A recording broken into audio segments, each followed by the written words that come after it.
just before the crisis, I think if you look at financial systems in Africa, most of the countries imposed higher minimum capital requirements on banks, unlike the banks in the developed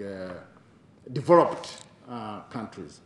But two is that even the banks themselves did hold capital way above the minimum capital requirements. It begs the question, how high should these minimum capital requirements be?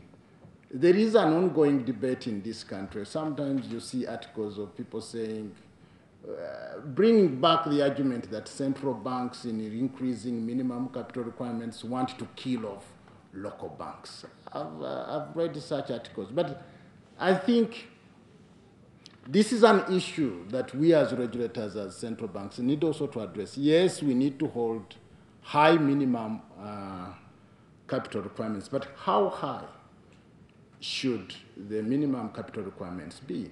The one lesson that we came out of this crisis is that by having high minimum capital requirements and the banks holding high capital requirements, we were at least insulated from the worst effects of the financial crisis.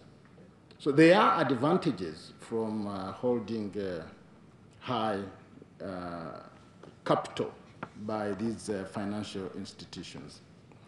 The other reason I think that one needs very high minimum capital requirements in Africa is the environment within which banks operate in Africa. It is definitely a more difficult environment.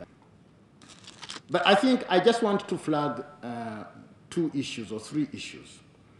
One is that since we recognize that we need to hold high minimum capital requirements, we need to institutionalize this.